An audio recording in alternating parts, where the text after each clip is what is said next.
कि वे आए और अपनी ऊर्जा के संचार से हम सब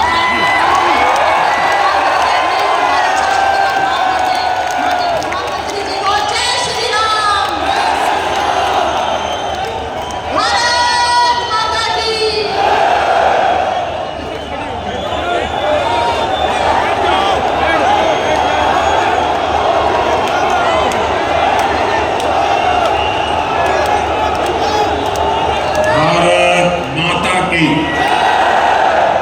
भारत माता की।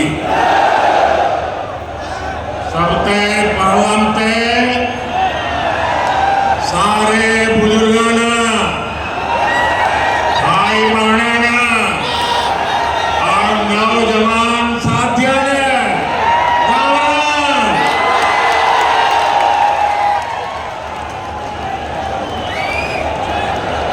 मैं सबसे पहले तो आप सबकी क्षमा मांगना चाहता हूं, क्योंकि हमारी पार्टी के यहां के साथियों ने ये जो पैनल बनाया वो छोटा पड़ गया और इतने ही लोग बाहर धूप में तप रहे हैं। जो लोग धूप में तप रहे हैं उनको जो असुविधा हुई इसके लिए मैं क्षमा मांगता हूं, लेकिन मैं आपको विश्वास दिलाता हूं आप ये जो तप कर रहे हैं ना, ये आपका तप बेकार नहीं जाने दूंगा, विकास करके लौटाऊंगा। साथियों, अग्रहा धाम, गुरु जम्बेश्वर, खाटू श्याम जी और माता भनभोरी ब्राह्मणी देवी को मैं सर झुका के प्रणाम करता हूं। ये राखी गढ़ी की धरती है।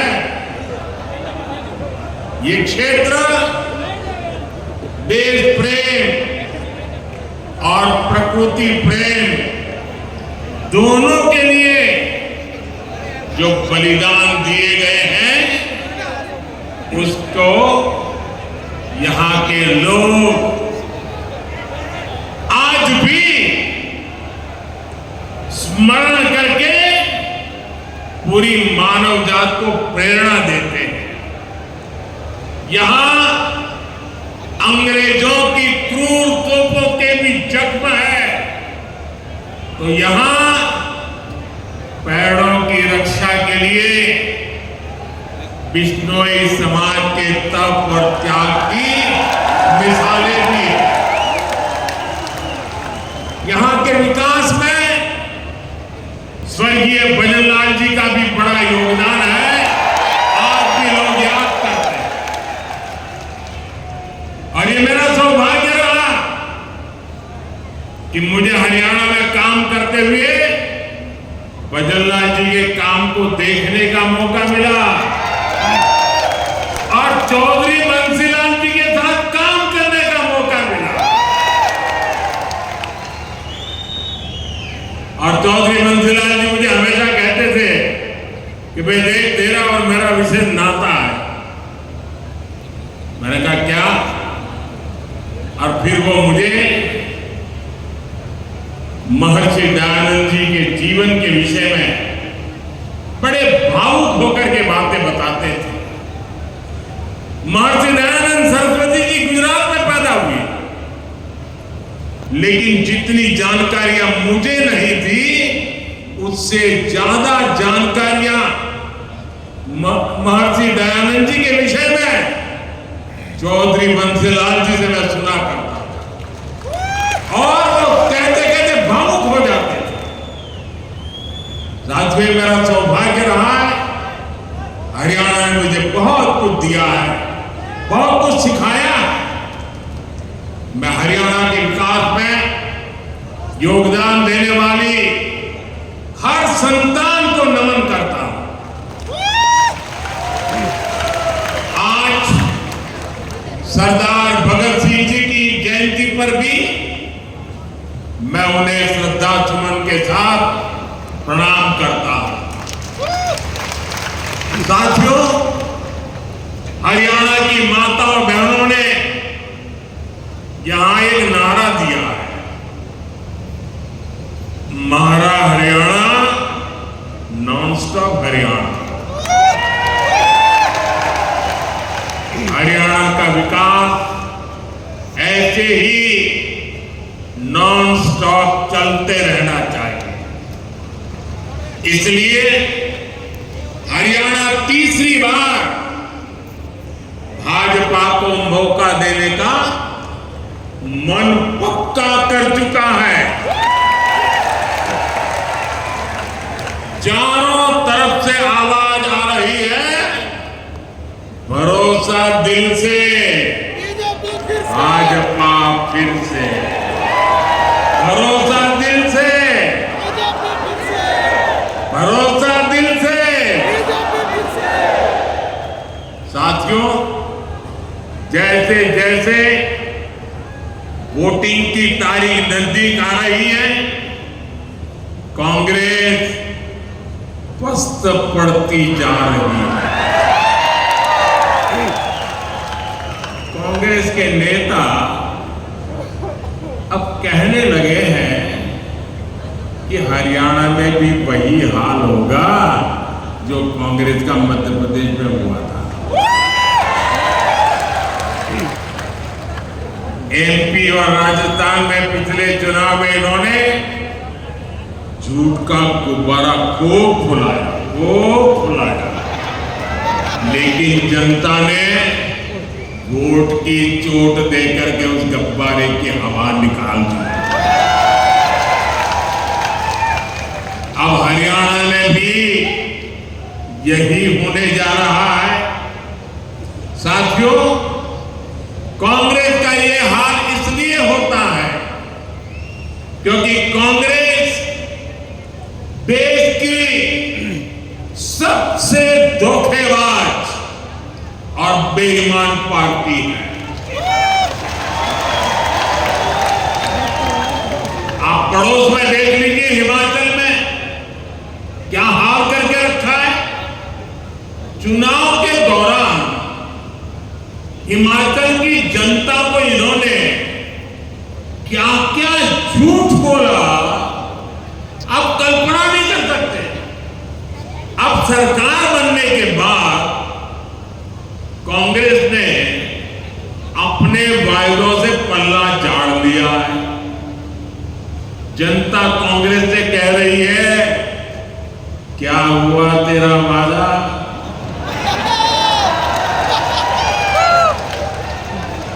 और कांग्रेस जनता से पूछ रही है, तुम कौन? दिल्ली के शाही परिवार ने झूठ बोलकर हिमाचल के लोगों को फंसा दिया। आज हिमाचल में कर्मचारियों को उनकी सैलरी और डीए देने तक इनके पास बजट नहीं है। साथियों, जहां कांग्रेस होती है वहां कभी भी स्थिरता नहीं आ सकती। जो पार्टी अपने नेताओं के बीच एकता नहीं ला सकती, वो राज्य में स्थिरता कैसे लाएगी? आप देख रहे हैं कि कैसे यहां कांग्रेस में मुख्यमंत्री बनने के लिए मारामारी मची है। बापू भी दावेदार है और बेटा भी दावेदार है, और दोनों मिलकर बाकियों को निपटा लेने लगे हैं। और ये सब देख करके हरियाणा के जागरूक नागरिक कांग्रेस को निपटाने में लग पड़े हैं। कुछ लोग ऐसे हैं जिन्होंने तन मन धन से दिल्ली के शाही परिवार की सेवा की है। अब वो भी पूछ रहे हैं कि उनसे क्या गलती हुई। यहां कांग्रेस का हर गुट, हर सीट पर एक दूसरे को पटखनी देने में ही लगा हुआ है। साथियों, इस गुटबाजी के बीच कांग्रेस में दलितों और पिछड़ों के लिए दरवाजे एकदम बंद हैं।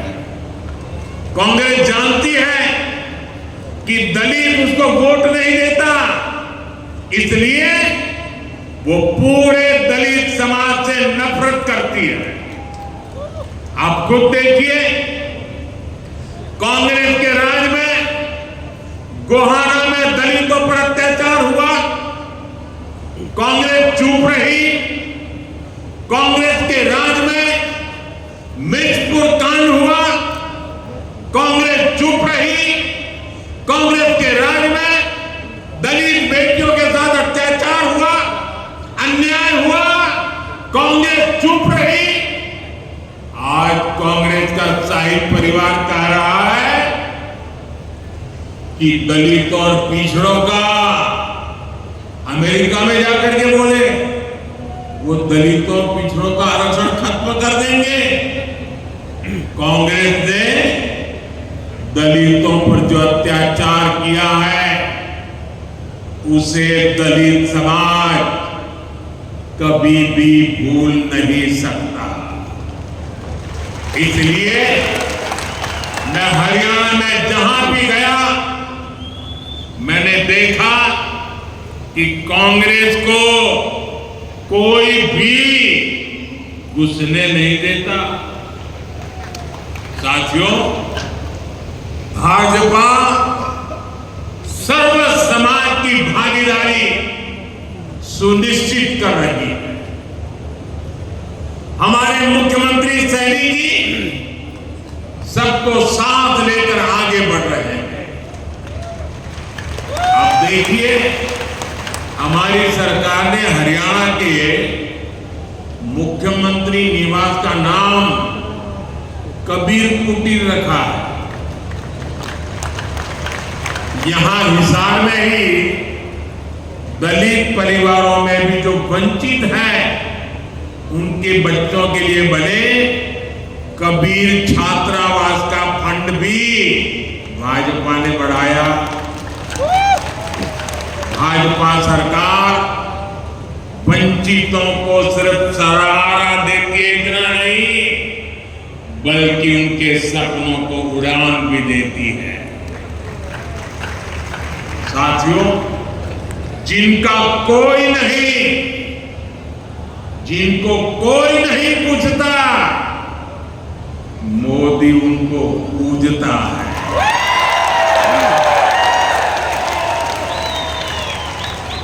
आज मुद्रा योजना से हरियाणा के लाखों लोगों को बिना गारंटी के लोन मिले हैं। ये गरीब, दलित, पिछड़े, आदिवासी परिवारों के लोग हैं। मोदी ने रेहड़ी, ठेले, पटरी पर काम करने वाले अपने भाई बहन का भी ध्यान रखा है।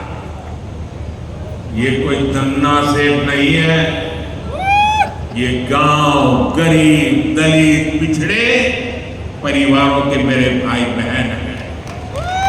कांग्रेस ने इनको कभी नहीं पूछा। इनकी गारंटी भी आपके इस बेटे ने ही लेनी है। बैंक में आप उनको गारंटी नहीं देनी पड़ती, गारंटी मोदी देता है।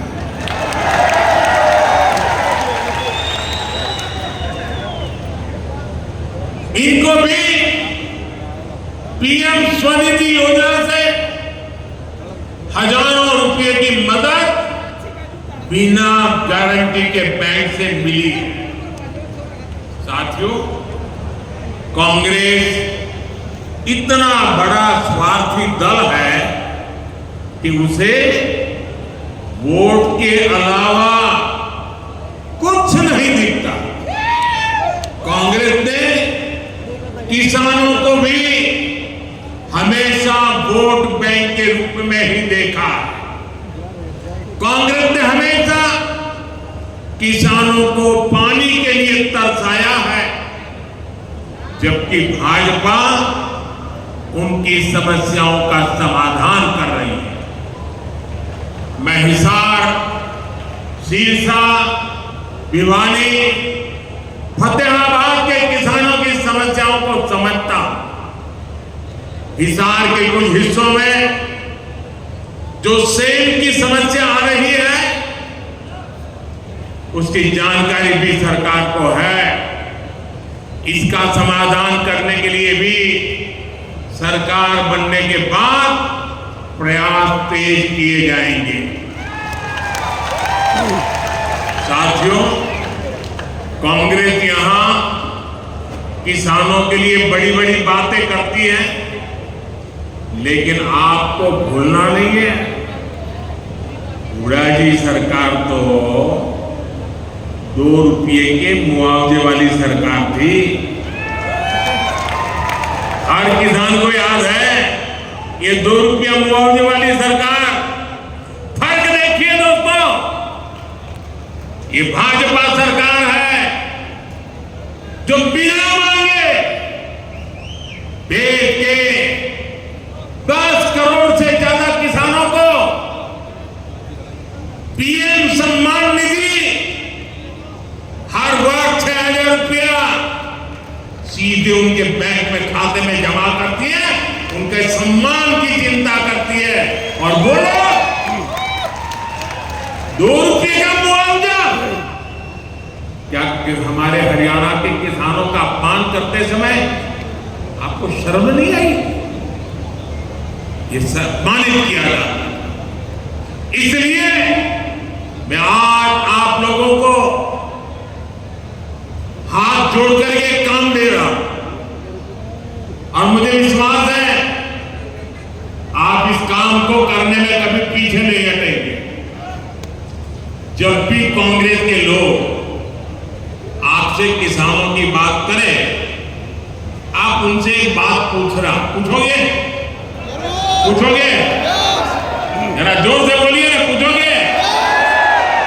जरा उनको पूछना, आप जो हरियाणा में बड़ी बड़ी बातें करते हो, बड़ी बड़ी घोषणाएं कर देते हो, तारे तोड़ करके लाने की बातें कर रहे हो।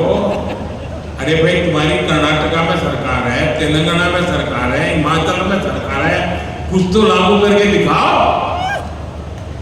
जरा इनको इतना पूछ लीजिए। ये यहां बातें करते हैं और वहां लागू नहीं करते हैं। कर्नाटका में इनकी सरकार है, वहां कांग्रेस सरकार बनने के बाद सैकड़ों किसान आत्महत्या कर चुके हैं। सच्चाई यही है कि कांग्रेस देश के किसानों के जान की दुश्मन है। वो सिर्फ किसानों को झूठ बोल सकती है। यहां कांग्रेस ने एमएसपी पर भी आपसे सिर्फ झूठ बोला। सच्चाई यह है कि यहां भाजपा की सरकार 24 फसलों को एमएसपी पर खरीद रही है, जबकि कांग्रेस शासित राज्यों में इक्का दुक्का फसलें ही एमएसपी पर खरीदी जाती है। आप मुझे बताइए, ऐसी धोखेबाज कांग्रेस पर क्या हमारे किसान भरोसा कर सकते हैं क्या? हाथ पर नहीं, मुंह से बोलिए, भरोसा कर सकते हैं क्या? साथियों, हरियाणा का भरोसा तो भाजपा पर ही है।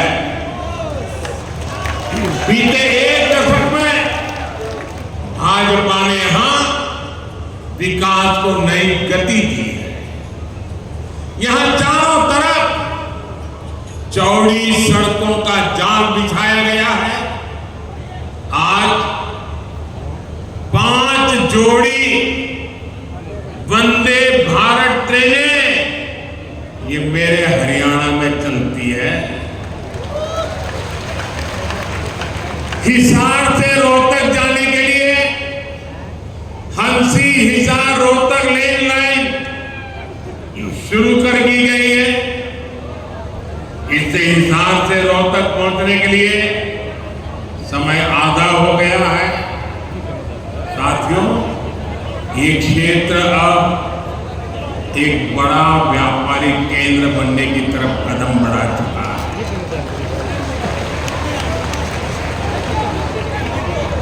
हिसार एयरपोर्ट बनने से यहां नए उद्योगों को बढ़ावा मिलेगा। और आज मुझे बता रहे इतना बड़ा जहाज पहली बार यहां उतरा है और मुझे आने का सौभाग्य मिला है। और भाजपा सरकार बनने के तुरंत बहुत ही कम दिनों में इसका कॉमर्शियल कामकाज भी शुरू हो जाएगा और इसका फायदा व्यापार उद्योग के साथ साथ यहां के किसानों को भी होने वाला है। अब किसानों की उपज आसानी से कम समय में विदेश निर्यात कर पाना संभव हो पाएगा। और आज हिंदुस्तान के किसानों के द्वारा पैदा की गई चीजें दुनिया के बाजार में गर्व से बिक रही है। इससे व्यापारियों को, दुकानदारों को, किसानों को, हर किसी को फायदा होने वाला है। हमारा प्रयास यही है कि हम नए उद्योग लगे। हम चाहते हैं यहां दुनिया भर से निवेशक आए ताकि युवाओं को ज्यादा से ज्यादा रोजगार मिले। साथियों, कांग्रेस ने यहां के युवाओं पर भी दोहरा वार किया है। एक तो कांग्रेस के समय में बिना खर्ची पर्ची के सरकारी नौकरी नहीं मिलती थी। दूसरा, घूस देने के लिए गरीब को खेत तक बेचने पड़ते थे। भाजपा ने बिना खर्ची पर्ची नौकरियां दी और यही बात कांग्रेस को अखर गई है। इसलिए कांग्रेस की भर्ती रोको गैंग ने युवाओं को नौकरियां देने पर ब्रेक लगवा दिया। कांग्रेस की भर्ती रोको गैंग को इस चुनाव में मेरे सभी नौजवान उनको जरा सबक सिखाइए ताकि आपके भविष्य को ताला लगाने का पाप न करें। साथियों, कांग्रेस सिर्फ लूट खसूटी नहीं करती बल्कि निर्लज्जता से उसका बचाव भी करती है। कांग्रेस के राज में कैसे दलालों और दामाद का ही बोलबाला था, ये मैंने हरियाणा की जनता के सामने रखा। अगर किसी को पछतावा होता, किसी को अगर दो आंख की भी शर्म होती तो वो हरियाणा की जनता से माफी मांगता। लेकिन कांग्रेस के लोगों ने आपसे माफी नहीं मांगी बल्कि बड़ी बेशर्मी से दलालों और दामाद का बचाव कर रहे हैं। कांग्रेस के इस रवैये से नाराज होकर अब हरियाणा की जनता कांग्रेस के विरुद्ध खड़ी हो गई है।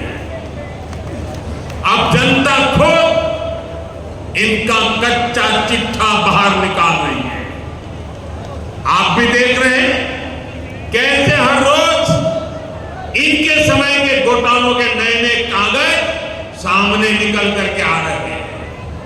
साथियों, हरियाणा के लोग हर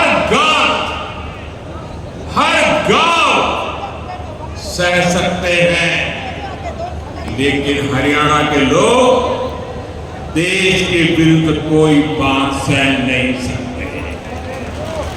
हरियाणा के लोग कट्टर देशभक्त हैं।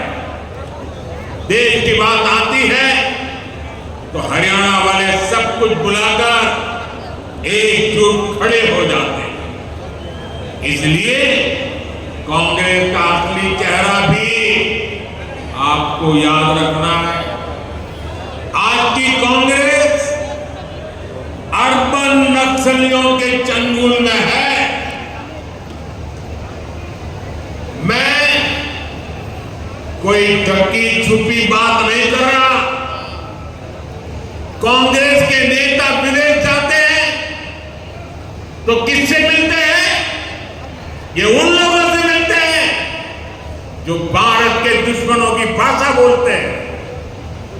कांग्रेस के इंटरनेशनल पार्टनर वो लोग हैं जो दुनिया भर में भारत को बदनाम करने में जुटे हैं। विदेश में जाकर कांग्रेस के नेता वही भाषा बोलते हैं जो भारत का बुरा चाहने वालों को पसंद आती है। आप भी सोचिए, आखिर क्यों पाकिस्तान कांग्रेस का समर्थन करता है? कांग्रेस की नीतियों को पाकिस्तान को पसंद आती है।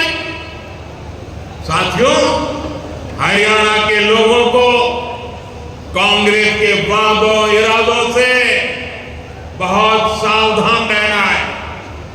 कांग्रेस ने कहा है कि वो जम्मू कश्मीर में फिर से 370 वापस लाना चाहती है। कांग्रेस फिर से पत्थरबाजी और बम बंदूक को हवा देना चाहती है। जिन पत्थरबाजों ने हरियाणा के बेटे, फौजी बेटे जो वहां ड्यूटी कर रहे थे, वहां के पत्थरबाजों ने उनको लहूलुहान कर दिया। अब कांग्रेस ऐसे लोगों को रिहा कराना चाहती है। अब बताइए, ये अर्बन नक्सली कांग्रेस किसके साथ है? ऐसी कांग्रेस को हरियाणा का किसान, हरियाणा का नौजवान और हरियाणा की माताएं बहनें क्यों पसंद करेंगी, क्यों वोट देंगी?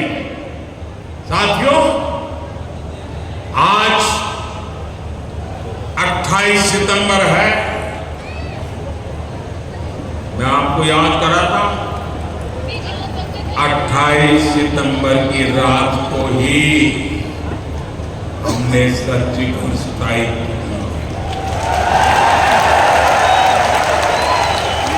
भारत ने आतंक के आकाओं को बता दिया था कि भारत अब घर में घुसकर मारता है।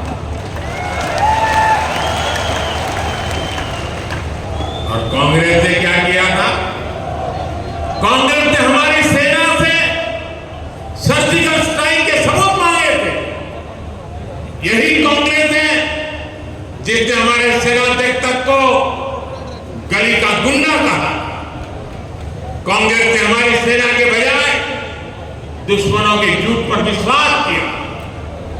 क्या देशभक्त हरियाणा के लोग ऐसी कांग्रेस को बर्दाश्त करेंगे? साथियों, यही कांग्रेस है जिसने दशकों तक हमारे फौजी परिवारों को 1 रैंक 1 पेंशन नहीं दी। कांग्रेस सिर्फ 500 करोड़ रुपए दिखाकर झूठ बोलती थी कि 1 रैंक 1 पेंशन लागू करेगी। मैंने हरियाणा के रेवाड़ी से अपने सभी फौजी परिवारों को गारंटी दी थी कि प्रधानमंत्री बनते ही ओआरओपी लागू करूंगा। हमारी सरकार ओआरओपी 1 रैंक 1 पेंशन के 1,20,000 करोड़ रुपए से ज्यादा पूर्व फौजियों को दे चुकी है। यहां हरियाणा के 1.5 लाख पूर्व सैनिकों को भी 10,000 करोड़ रुपए से ज्यादा पैसे उनके खाते में जमा हो चुके हैं। 1 रैंक 1 पेंशन वो आरोपी उदाहरण है कि कांग्रेस कभी फौजियों का भला नहीं सोच सकती। साथियों, भारत में आज अगर सबसे बड़ा सांप्रदायिक दल कोई है तो वो सांप्रदायिक दल भी कांग्रेस पार्टी है। कांग्रेस की सांप्रदायिकता की सजा हरियाणा भी भुगत रहा है। कांग्रेस तुष्टीकरण के लिए ऐसी मानसिकता को बढ़ावा दे रही है जिससे हमारी बहन बेटियों पर हमले हो रहे हैं।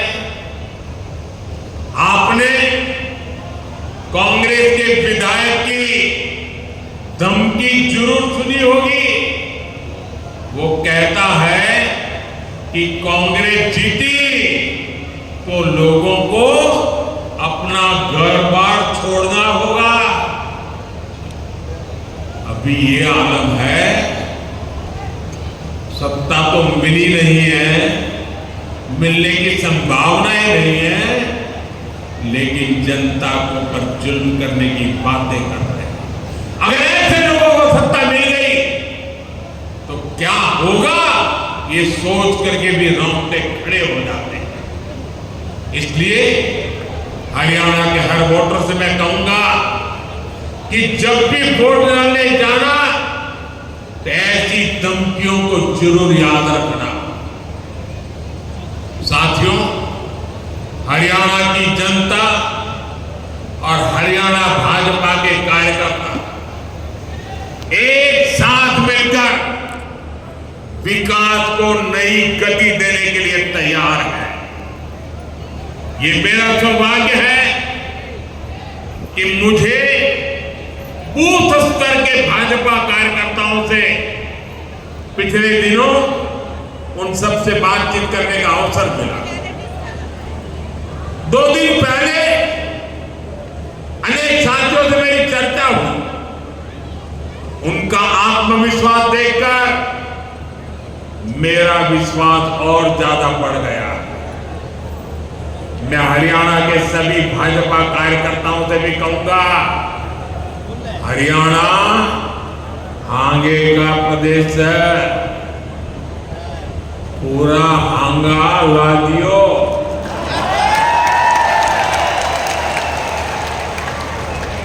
हमें दिन रात जुटना है, बूथ तक के सारे साथी लाने पड़ेंगे। इनके सारी कसर काट दियोगे। साथियों, चुनाव लोकतंत्र का इतना बड़ा उत्सव है, इसमें सभी कार्यकर्ताओं का साथ आना जरूरी है। समय में मना के साथ लाइयो, तीसरी बार फिर सरकार बना रही है। और मैं अभी जब नीचे सबसे मिल रहा था तो सब पुरानी पुरानी बातें याद करा रहे थे। कई लोग बता रहे थे, आप मेरे घर आए थे, आपने मेरे यहाँ खाना खाया था, आप मेरे स्कूटर पर आए थे। सारे पुराने साथी अभी मिलते हैं तो याद कराते हैं। एक साथी ने याद कराया कि मैं जब यहाँ चुनाव लड़वाता था हरियाणा में, बोले वो मंत्र जरूर दीजिए। मैं हमेशा कहता था सबसे मजबूत मेरा पोलिंग बूथ, यही हमारा मंत्र होना चाहिए। और मैं आज हिसाब में सार्वजनिक रूप से कहता हूं, मैं हर भाजपा समर्थक को, हर भाजपा कार्यकर्ता को कहूंगा कि आप कागज पे 5 परिवार के नाम लिख दीजिए और तय कीजिए कि इन 5 परिवारों के सबके वोट पड़ेंगे और भाजपा के कमल पर ही बटन दबेगा अगर एक एक कार्यकर्ता 5 परिवार की चिंता कर ले आने वाले 5 दिन 6 दिन। मैं पक्का मानता हूं हरियाणा में पुराने सारे रिकॉर्ड टूट जाएंगे।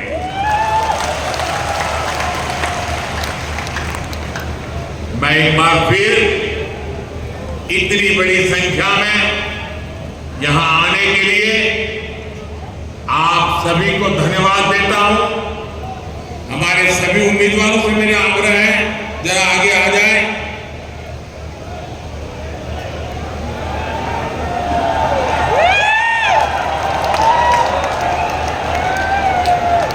आप सबके आशीर्वाद उनको मिले ये प्रार्थना करने के लिए मैं आया हूं। मेरे साथ बोलिए भारत माता की, भारत माता की, भारत माता की। बहुत बहुत धन्यवाद।